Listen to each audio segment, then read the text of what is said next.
नमस्ते। आमे पढ़ुछे नरेंद्र विवेकानंद एवं नरेंद्र विवेकानंद पढ़ला बेले गोटाए जिनस सबु बेले मन रखिबा जरूरी एवं से जिनसटी होची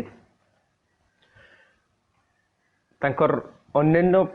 प्रबंध संकलन रे एवं विशेष भाव रे अस्तित्ववादर मर्म कथारे से गोटे व्यक्ति बाबद रे मनीष संपर्क रे जने यथार्थ मनीष संपर्क रे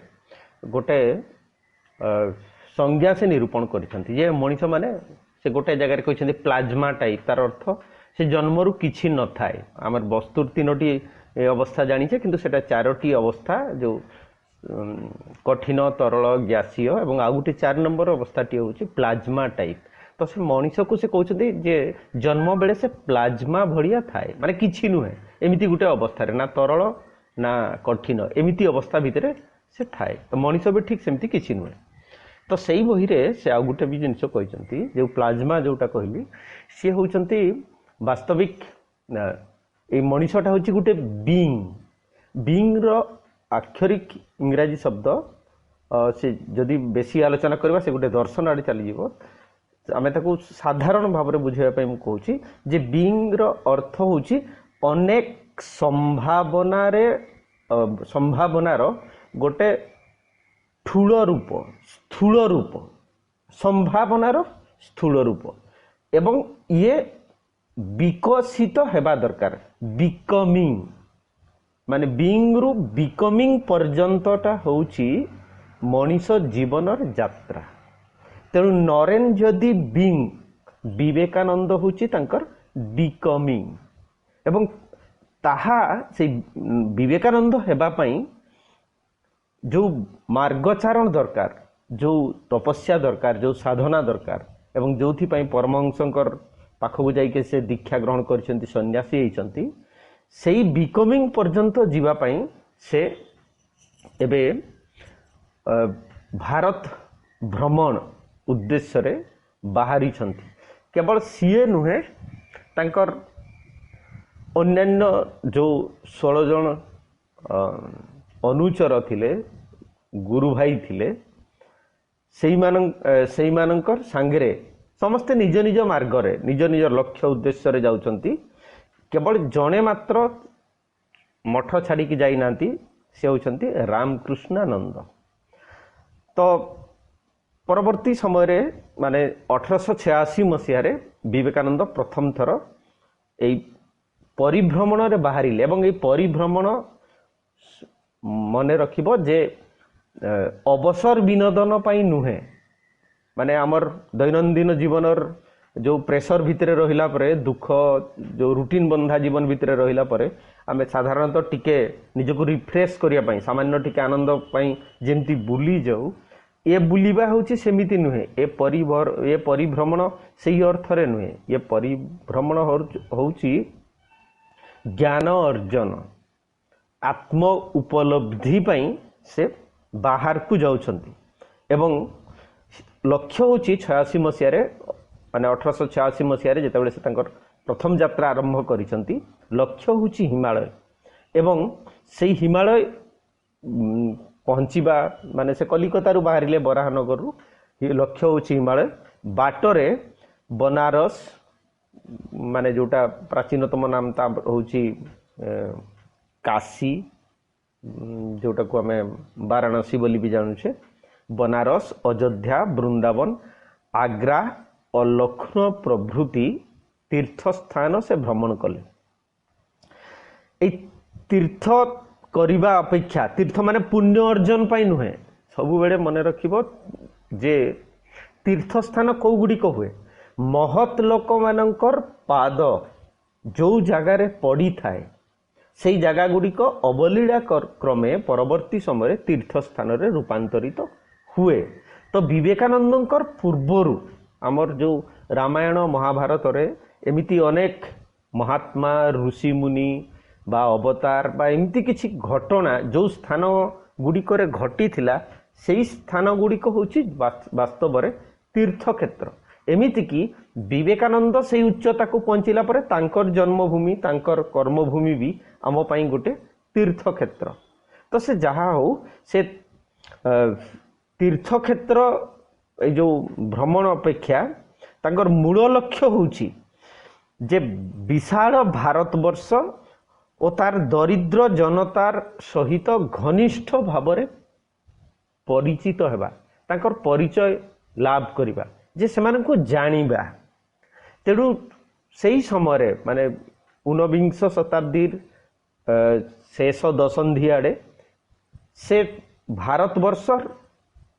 आत्मार परिचय भारतवर्ष लोक मानू जानिबा पई से परिभ्रमण रे बाहर को जाइछंती एवं कौनसी रकम अलगा आशा नहीं अपेक्षा नहीं अप्रत्याशित भावरे तांकर से प्रथम तांकु जड़े गुरु करुछंती एवं तांकु से शिष्यत्व प्रदान करुछंती। से लोक होउछंती शरद चंद्र गुप्त जड़े स्टेशन मास्टर एवं से गोटे हाथरास नामक स्टेशन रेलवे स्टेशन रो से होउछंती कर्मचारी स्टेशन मास्टर। परवर्ती समय तांकर नाम हो जाइछि स्वामी सदानंद बोली एवं विवेकानंद जेहेतु आमर पाठरे ऑब्जेक्टिव बेस्ड क्वेश्चन संक्षिप्त प्रश्न उत्तर देबाकू पड़िबो जे कौ मसीह विवेकानंद प्रथम हिमालय गले से प्रथम थर कौ तीर्थक्षेत्र भ्रमण कले तांको प्रथम शिष्यर नाम कौन तांको वृत्ति कौन एमती जदि क्वेश्चन आसीबो सेथि पई ए तथ्य गुड़िक मने रखिबा प्रयोजन। तो तांकर प्रथम शिष्य हेले से स्वामी सदानंद जहाँकर वास्तविक नाम होची शरद चंद्र गुप्त वृत्ति रे से स्टेशन मास्टर।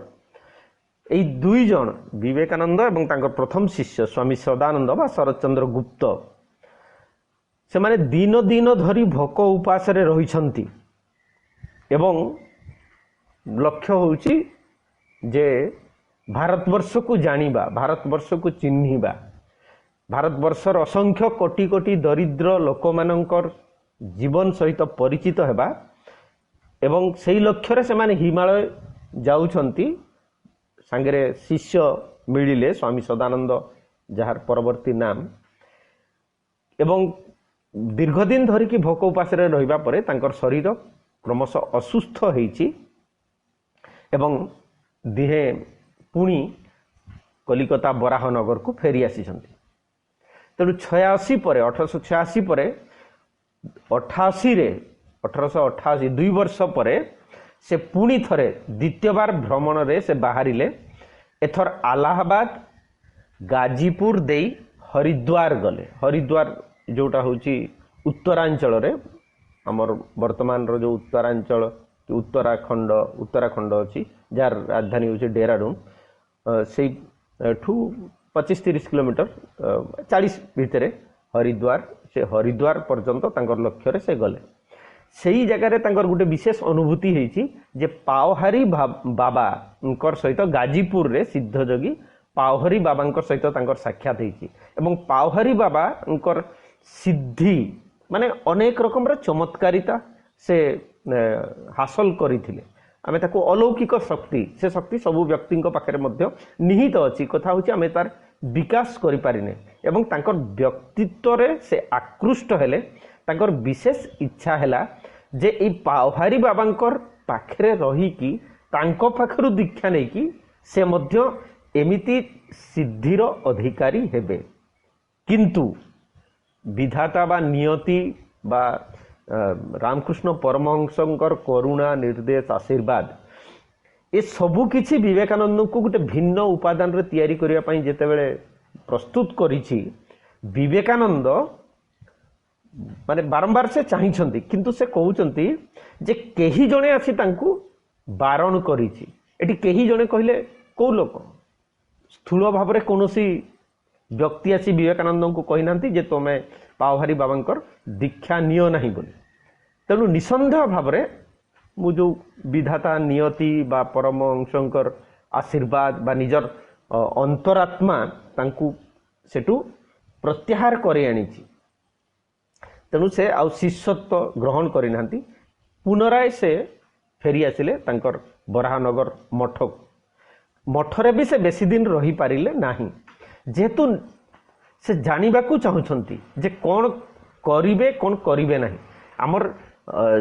सन्यासी मानकर सचराचर गोटे भारतीय परंपरा रे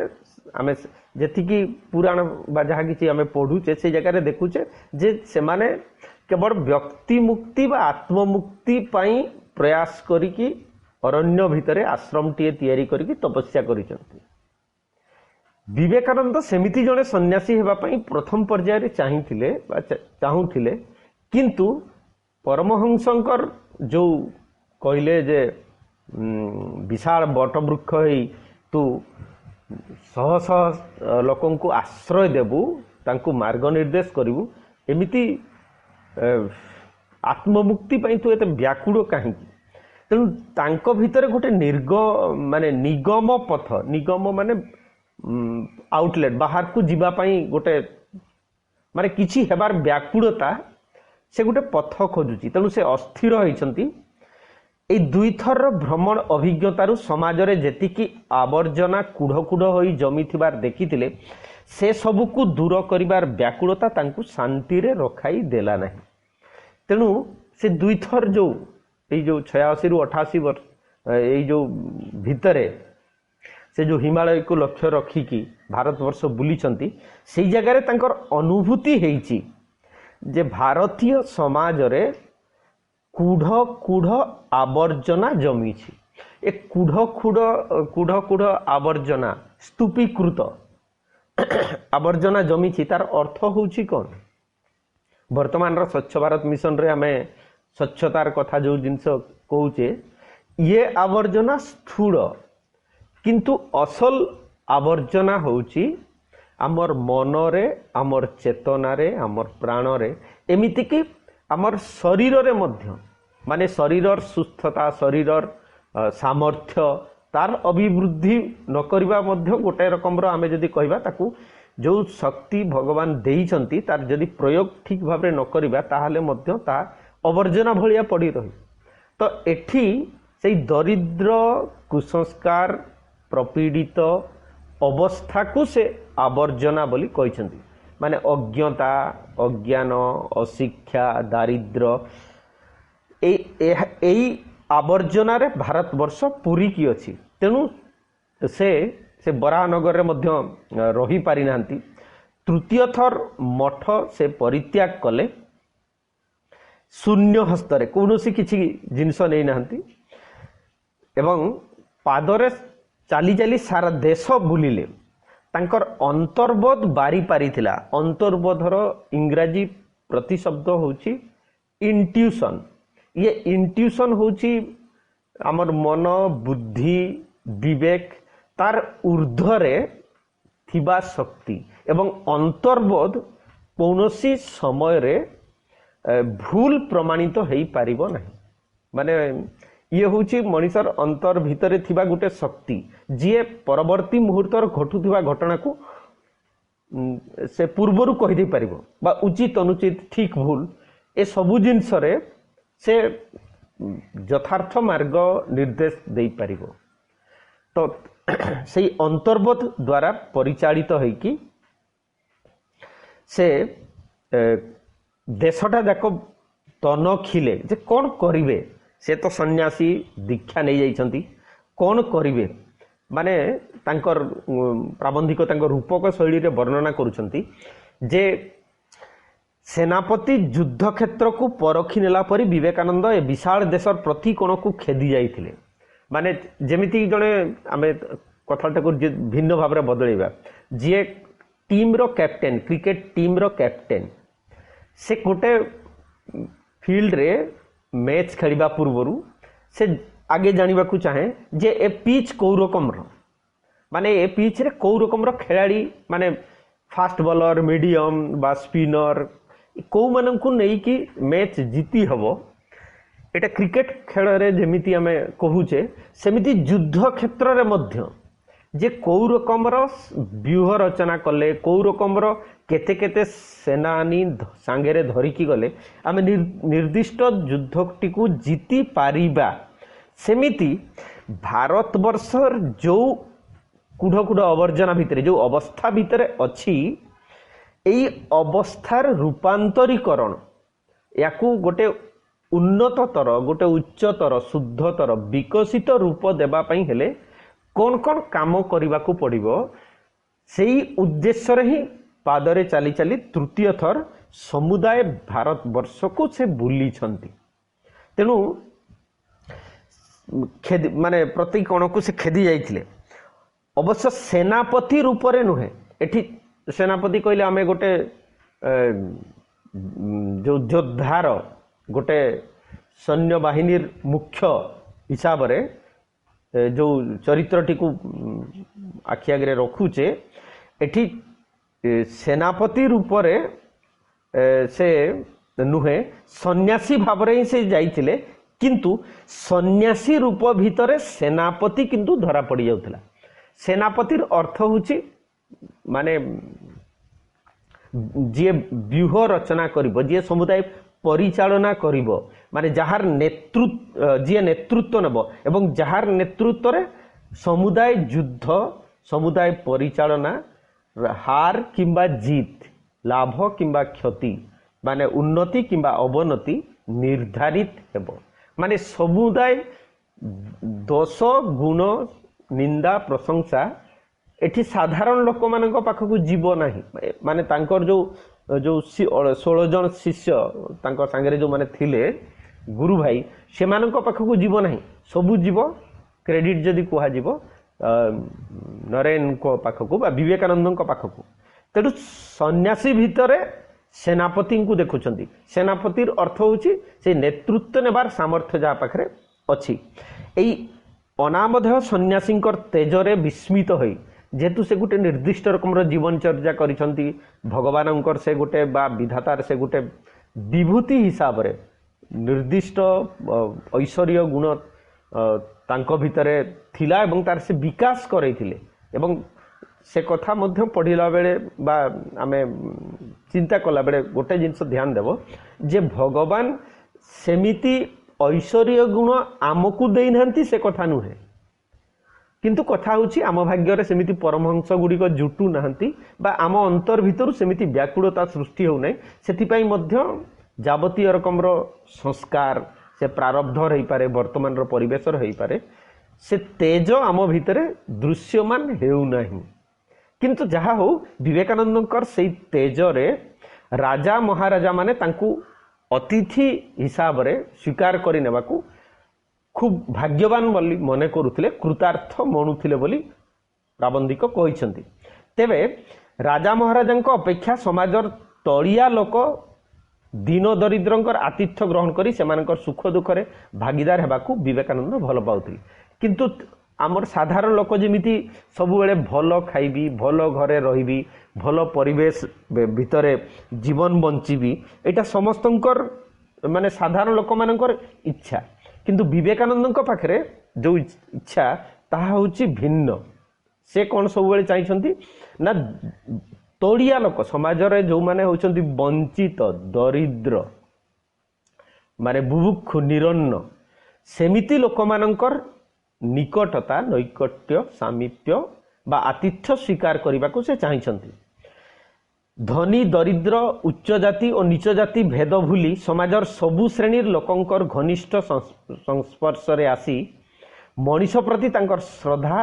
और करुणा गभीरतर है तेणु से राजा महाराजा आतिथ्य ग्रहण करिसंती सेमानकर निमंत्रण रक्षा करिसंती किंतु भल पाइछंती अधिकतर भाव में जदि कह समाजर ए तल स्तर लोक मानक प्रति तल स्तर रे बंचुथुवा लोक मानक प्रति एवं सेई मानक प्रति तांको भितरे माने जो जीशुंक भलिया बा बुद्धंक भलिया श्रद्धा और करुणा सृष्टि हेची कारण समुदाय भारतवर्ष से समय 800,000 राजा थिबे किंतु माने जदि जो आम अनुमान करुचे 25-30 कोटी लोक तेणु 800 को जदि आम विजोग करदेबा माइनस करदेबा ताले अवशिष्ट जनतांकर अभाव बा अवशिष्ट जनतांकर जीवन कौ स्तर माने निसंदेह भाव में दरिद्र भोकिला तो सेई भोकिला लोक मानकर अवस्था देखी तांकर हृदय विगलित होईची तरली जाईची थरे वर्णना करिसंती प्राबंधिक जे गोटे आदिवासी ସାନ୍ତାଳ ବସ୍ତିରେ ସେ ଅତିଥି ହେଲେ ଏବଂ ସେଇ ଜାଗାରେ ସେ ଲକ୍ଷ୍ୟ କରିଛନ୍ତି ଯେ ଦିନକୁ ମୁଠାଏ ଖାଇବାକୁ ସେମାନେ ପାଉନାହାନ୍ତି। ନିଜର ଭୋକ ମାରିବା ପାଇଁ ଗଛର ପତ୍ର କିମ୍ବା ଚେର ସେମାନେ ଖାଉଛନ୍ତି। କିନ୍ତୁ ସେଇମାନଙ୍କ ପାଖରେ ସ୍ୱାମୀଜୀ ମାନେ ବିବେକାନନ୍ଦ କ'ଣ ଖାଇବେ ସେଥିପାଇଁ ଯେଉଁ ରକମର ଶ୍ରଦ୍ଧା ଓ ଭକ୍ତି ଦେଖେଇଛନ୍ତି ତାହା ବିବେକାନନ୍ଦଙ୍କୁ ସବୁଠାରୁ ବେଶୀ ମାନେ ପ୍ରଭାବିତ କରିଛି। ଯେ ଲୋକଙ୍କ ଭିତରେ ଭାରତବର୍ଷର ସାଧୁ ସନ୍ନ୍ୟାସୀ ମାନଙ୍କ ପାଇଁ କେଉଁ ରକମର ମାନସିକତା ଅଛି, ସମର୍ପଣ ମନୋଭାବ ଅଛି, ମାନେ ନିଜକୁ ଉତ୍ସର୍ଗ କରିଦେବା। ସେମାନେ ନିଜର ବ୍ୟକ୍ତିଗତ ଜୀବନରେ ଖାଇବାକୁ ପିଇବାକୁ ପାଉନାହାନ୍ତି, ମାନେ ଗଛର ପତ୍ର ଖାଉଛନ୍ତି, ଚେରମୂଳ ଖାଉଛନ୍ତି, କିନ୍ତୁ ଧ୍ୟାନ ଦେଉଛନ୍ତି ଯେ ସନ୍ନ୍ୟାସୀଟିଏ କେମିତି ଭଲ ଦି ମୁଠା ଖାଇବେ। ତେଣୁ ତାଙ୍କର ହୃଦୟ ଭିତରେ ହାହାକାର ସୃଷ୍ଟି କରାହେଇଛି, ମାନେ ସୃଷ୍ଟି ହେଇଛି। ଏବଂ ମାନେ ତାଙ୍କ ଭିତରେ ଗୋଟେ କେବଳ ମାନେ ପ୍ରାବନ୍ଧିକଙ୍କର ବାକ୍ୟ ହେଉଛି ଏମିତି, ଦୁଃଖରେ କ୍ରୋଧରେ ସରଳ ଲୋକ ଗୁଡ଼ିଙ୍କ ପାଇଁ କିଛି ନ କରିପାରିବାର ଅକ୍ଷମତାରେ ଭାଙ୍ଗି ପଡ଼ି ବିବେକାନନ୍ଦ ଜଙ୍ଗଲ ଭିତରକୁ ଚାଲିଗଲେ। ମାନେ ଦେଖୁଛନ୍ତି ଲୋକ ଗୁଡ଼ିକ ଖାଇବାକୁ ପିଇବାକୁ ପାଉନାହାନ୍ତି, ମାନେ ଅତ୍ୟନ୍ତ ଭୋକ ଉପାସରେ ରହୁଛନ୍ତି। ଏମାନଙ୍କ ପାଇଁ କିଛି ଗୋଟେ କରିବା ଦରକାର। ମାନେ ଆମେ ସେ ଯେଉଁ ଆରବ୍ୟ ରଜନୀ କାହାଣୀରେ ଆଲ୍ଲାଉଦ୍ଦିନର ସେ କୁକ ଦୀପ ଭଳିଆ ଯଦି ଭାବନ୍ତେ ଯେ ସେମିତି ଗୋଟେ ଚମତ୍କାରିକ ଶକ୍ତି ତାଙ୍କ ପାଖରେ ଯଦି ଥାଆନ୍ତା, ତାହେଲେ ତାଙ୍କର ଏଇ ଯେଉଁ ଜୀବନ ଶୈଳୀ ଦୁଃଖ ଦାରିଦ୍ର୍ୟ ସେ ଦୂର କରିପାରିଥାନ୍ତେ। କିନ୍ତୁ ସେମିତି ଚମତ୍କାରିକ ଶକ୍ତି ତାଙ୍କ ପାଖରେ ନାହିଁ। କେବଳ ଗୋଟେ ଉଚ୍ଚତମ ଆଦର୍ଶରେ ନିଜକୁ ଅଭିମନ୍ତ୍ରିତ କରି ନିଜକୁ କ'ଣ କହିବା ତାର ଦୀକ୍ଷା ନେଇକି ସେ ମାନେ ସନ୍ନ୍ୟାସୀ ହେଇଯାଇଛନ୍ତି। କିନ୍ତୁ ଯେତେବେଳେ ଲୋକଙ୍କର ଏଇ ଅବସ୍ଥା ଦେଖୁଛନ୍ତି ତାଙ୍କ ଭିତରେ କ୍ରୋଧ ସୃଷ୍ଟି ହେଉଛି। ଏ କ୍ରୋଧ ନ କରିପାରିବାର ନିଜର ଅକ୍ଷମତାରେ, ତେଣୁ ସେ କହୁଛନ୍ତି ଯେ ନିଜ ଉପରେ ଏତେ ତାଙ୍କ ରାଗ ହେଉଛି ଯେ କିଛି ଏମାନଙ୍କ ପାଇଁ କରିପାରୁନାହିଁ, ସେଥିପାଇଁ ଜଙ୍ଗଲ ଭିତରକୁ ପଶି ଯାଉଛନ୍ତି ଏବଂ ତାଙ୍କର ଉଦ୍ଦେଶ୍ୟ ଯେ ଜଙ୍ଗଲରେ ବାଘ ଖାଉ, ମାନେ ଇଏ ଗୋଟାଏ ରକମର ଭିନ୍ନ ସ୍ତରର ଆତ୍ମଦାନ। ଯେ ଯଦି ଏମାନଙ୍କ ପାଇଁ ମୁଁ କିଛି କରିପାରୁନି ଏ ଜୀବନ ରହି ଲାଭ କ'ଣ, ସେଇ ନ୍ୟାୟରେ ସେ ଜଙ୍ଗଲ ଭିତରକୁ ଯାଉଛନ୍ତି ବାଘର ଆହାର ହେବା ଉଦ୍ଦେଶ୍ୟରେ। ବାଘ ସହିତ ବି ତାଙ୍କର ଭେଟ ହେଲା। ମାନେ ସବୁଠାରୁ ଚମତ୍କାରିକ ଜିନିଷଟିଏ ହେଉଛି ବାଘ ସହିତ ଭେଟ ହେଉଛି, କିନ୍ତୁ ବାଘ ତାଙ୍କୁ ଦେଖିକି କ'ଣ ଭାବିଛି ତା ଭିତରେ ଭିନ୍ନ କଥା। କିନ୍ତୁ ବିବେକାନନ୍ଦଙ୍କୁ ଦେଖିକି ସେ ପରସ୍ପର ମୁହାଁମୁହିଁ ହେଲେ, କିନ୍ତୁ ବାଟ ଭାଙ୍ଗିକି ବାଘ ତା ବାଟରେ ଚାଲିଯାଇଛି। କାରଣ ବିବେକାନନ୍ଦଙ୍କୁ ମାନେ ଏଇ ଯେଉଁ ନରେନ ଅବସ୍ଥାରୁ ସେ ବିବେକାନନ୍ଦର ଯେଉଁ ଲକ୍ଷ୍ୟରେ ସେ ପହଞ୍ଚିବାକୁ ଚାହୁଁଛନ୍ତି, ଯିବା ପାଇଁ ଆହୁରି ଅନେକ ବାଟ ଅଛି। ମାନେ ଚିକାଗୋ ସମ୍ମିଳନୀଠୁ ଆରମ୍ଭ କରିକି ଆଉ ଯାହା ଯାହା ମାନେ ବିଶ୍ୱବ୍ୟାପୀ ହିନ୍ଦୁ ଧର୍ମର ଶ୍ରେଷ୍ଠତ୍ୱ ବା ସାରବତ୍ତାକୁ ପ୍ରମାଣିତ କରିବା ପାଇଁ ତାଙ୍କୁ ଅନେକ ବାଟ ଯିବାର ଅଛି। ତ ସେ ଯାହା ହଉ ବାଘ ତାଙ୍କୁ ବାଟ ଛାଡ଼ି ଦେଇଛି ବା ତା ବାଟରେ ସେ ଚାଲିଯାଇଛି। ତେଣୁ ମଣିଷ ପ୍ରତି ଉଦାର ଓ ସହନଶୀଳ ଦୃଷ୍ଟିକୋଣ ଗଢ଼ିବାରେ ପରିବ୍ରାଜକ ସନ୍ନ୍ୟାସୀଙ୍କର ଏହିପରି ଅସାଧାରଣ ଅଜ୍ଞତା ମାନ ସାହାଯ୍ୟ କରିଥିଲା। ତେଣୁ ବିବେକାନନ୍ଦ ତାଙ୍କର ଯେଉଁ ତାରୁଣ୍ୟରେ ଶୈଶବରେ ଯେଉଁ ପାଠ ପଢ଼ିଥିଲେ, ଏ ପାଠ ପଢ଼ିବା ଭିତରେ ହୁଏତ ତାଙ୍କ ହୃଦୟ ଭିତରେ ଏ ଉଦାରତା ସୃଷ୍ଟି ହେଇନାହିଁ, ଏ ସହନଶୀଳତା ସୃଷ୍ଟି ହେଇନାହିଁ। ଏବଂ ଏହା କେତେବେଳେ ସୃଷ୍ଟି ହେଇଛି ନା ଯେତେବେଳେ 86ରୁ 88 ମସିହା ଭିତରେ ଯେତେବେଳେ ଭାରତବର୍ଷକୁ ଖାଲି ପାଦରେ ଯାଇକି ଅଭିଜ୍ଞତା ସାଉଁଟିଛନ୍ତି, ସେହି ସମୟରେ ତାଙ୍କର ଏ ଉପଲବ୍ଧି ହେଇଛି। ଉଚ୍ଚ ଆଦର୍ଶ ଓ ଶୁଦ୍ଧପୂତ ଜୀବନରୁ ସ୍ଖଳନ ନରେନ ସହ୍ୟ କରିପାରୁନଥିଲେ। ମାନେ ସେ ଚାହୁଁଥିଲେ ଯେ ଜୀବନଟିଏ ଜଣେ ଆଦର୍ଶର ହେବ, ଶୁଦ୍ଧ ହେବ, ମାନେ ନୀତି ସମ୍ପନ୍ନ ହେବ, ସଂଯମୀ ହେବ, ସହିଷ୍ଣୁ ହେବ, ଶ୍ରଦ୍ଧାଶୀଳ ହେବ, ଯେଉଁଟାକୁ ଆମେ ସାଧାରଣ ଭାବରେ ଭଲ ବୋଲି କହିପାରିବା। କିନ୍ତୁ ସଚରାଚର ହେଉଥିଲା କ'ଣ, ବ୍ୟକ୍ତି ଭିତରେ ଦୁର୍ବଳତା ଅଛି, ତାମସିକ ରାଜସିକ ମାନେ ମନୋବୃତ୍ତି ଅଛି, ଶକ୍ତି ଅଛି, ଗୁଣ ଅଛି। ତେଣୁ ସ୍ଖଳନଟିଏ ଘଟେ, କିନ୍ତୁ ଏ ସ୍ଖଳନ ନରେନ ସହ୍ୟ କରିପାରୁନଥିଲେ। ତାପରେ ମଧ୍ୟ ମଣିଷକୁ ଦେଖିଲା ପରେ ସେ ଥିଲେ ସମ୍ବେଦନଶୀଳ ଓ ଉଦାର, ଯେଉଁଟା रिपीटेडली पूर्वर भी कही ए उदारता और संवेदनशीलता माने बुद्धंक पाखरे जीशुंक पाखरे जो पूरीकी रही ता विवेकानंद पाखरे मध्य से दृष्टिकोण थिला। दिने माने तांको भितरे सन्यासीर माने खूब उच्चतम स्तर को उपलब्धि रे से जाई नांती से स्तर तांकर गोटे वर्णना रे गोटे चमत्कार घटना वर्णना कराई जे राजपूताना रे विवेकानंद क्षेत्री महाराजंकर आतिथ्य ग्रहण करी थांती तांको संवर्धना माने सन्यासी को संवर्धित करबा पई गोटे सभार आयोजन कराई एवं से सभार कार्यक्रम रे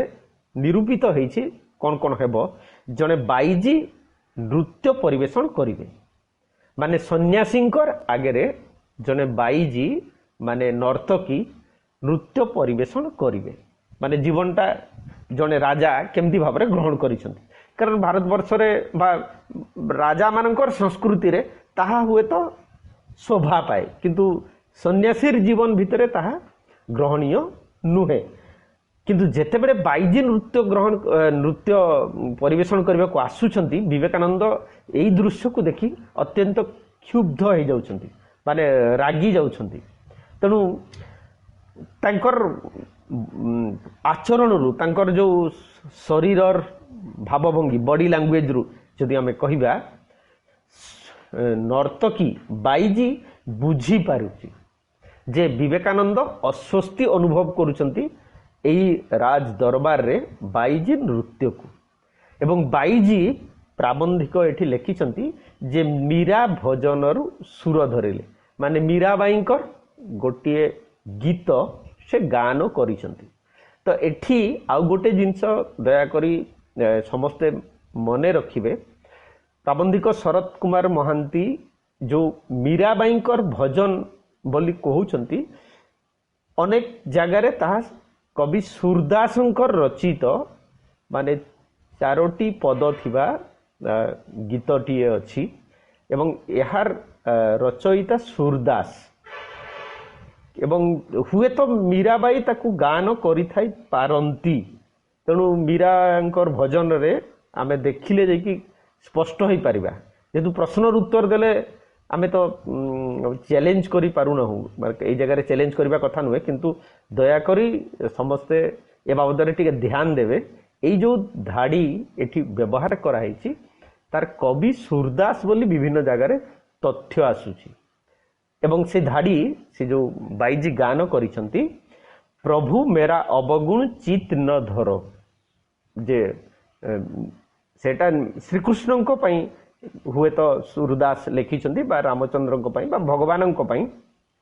एटी विवेकानंद को से कहउचंती बाईजी कहउचंती ए जो गीत भितरे जे प्रभु मोर अवगुण मो भितरे जो खराब गुण अछि मो भितरे जो तथाकथित तामसिकता अछि माने खराब गुण ही अछि बोली कहले हबो दुर्गुण जो अछि ताकू तमे हृदय रे धर नाही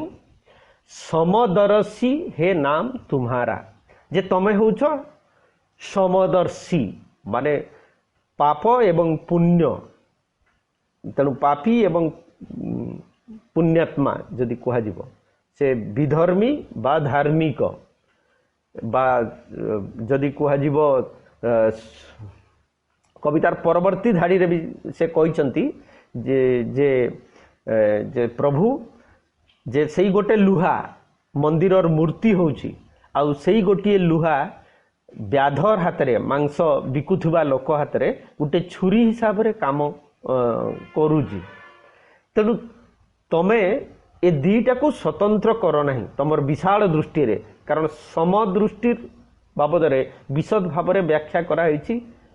श्रीमद् भगवत गीता रे एवं ता होची मनीषर उपलब्धि माने सुख दुख हानि लाभ जय पराजय याकू समान भाव रे जने लोक निज जीवन रे ग्रहण करिवो स्थित प्रज्ञर गुण तेणु से विवेकानंद को कहउचंती जे प्रभु तमे समदर्शी एवं मोर अवगुण को धर नहीं जदि चाहे तो पार करे तमे जदि चाहिबो ताहले दया करी मते उत्तरित करि दियो माने अंधार रु आलोक को नहीं जाओ पाप रु पुण्य को नहीं जाओ अज्ञान रु ज्ञान आड़ को नहीं जाओ এই ମୀରାବାଈଙ୍କର ଭଜନ ବୋଲି କହିଛନ୍ତି, କିନ୍ତୁ ଅନେକ ଜାଗାରେ ମିଳୁଛି ଯେ ଏଇ କବିତାଟିଏ ହେଉଛି ସୁରଦାସଙ୍କର। ଦୟାକରି ସମସ୍ତେ ଟିକେ ନିଜ ମାର୍ଗରେ ଖୋଜିବେ, ଆଜିକାଲି ଖୋଜିବାର ପାଇଁ ଅନେକ ପ୍ରଶସ୍ତ ବାଟ ସବୁ ଅଛି। ଏବଂ ଏଇ ଗୀତ ଶୁଣିଲା ପରେ ବିବେକାନନ୍ଦଙ୍କର ଅନ୍ତରରେ ଗଭୀର ରେଖାପାତ କରିଛି, ମାନେ ବାଇଜୀଙ୍କର ଆବେଗପୂର୍ଣ୍ଣ ମଧୁର କଣ୍ଠସ୍ୱର ଏବଂ ଗୀତର ମର୍ମ, ଗୀତ ଭିତରର ଭାବନା ଚେତନା ବିବେକାନନ୍ଦଙ୍କୁ ମାନେ ପ୍ରଭାବିତ କରିଛି ଏବଂ ତାଙ୍କ ଜୀବନର ଗୋଟେ ବଡ଼ ପରିବର୍ତ୍ତନ ମଧ୍ୟ ଏଇ ଗୀତ ଦ୍ୱାରା ହେଇଛି ବୋଲି ପ୍ରାବନ୍ଧିକ ଉଲ୍ଲେଖ କରିଛନ୍ତି। ଏବଂ ଏହି ପ୍ରସଙ୍ଗ ତାଙ୍କ ଶିଷ୍ୟମାନଙ୍କୁ ଅନେକ ଜାଗାରେ ବି ସେ କହିଛନ୍ତି। ଘଟଣାଟି ଘଟିବାର ଅନେକ ବର୍ଷ ପରେ ଭଗିନୀ ନିବେଦିତା, ସିଷ୍ଟର ନିବେଦିତା ବୋଲି ଆମେ ଜାଣିଛେ, ନୈନିତାଲରେ ସ୍ୱାମୀଜୀଙ୍କ ଠାରୁ ପ୍ରଥମେ ଏହା ଶୁଣିବାକୁ ପାଇଥିଲେ। ଏଇ ଯେଉଁ ରାଜପୁତାନାର କ୍ଷେତ୍ରୀ ମହାରାଜାଙ୍କର ଆତିଥ୍ୟ ଗ୍ରହଣ କରିଥିବା ବେଳେ ବାଇଜୀଙ୍କର ନୃତ୍ୟ ବା ଗୀତ ପରିବେଷଣର କଥା ସେ ନୈନିତାଲରେ ମାନେ ଯେଉଁ ସିଷ୍ଟର ନିବେଦିତାଙ୍କୁ ପ୍ରଥମ ଥର ଏ ବାବଦରେ କହିଥିଲେ। ତାପରେ ଅନ୍ୟ ଶିଷ୍ୟମାନେ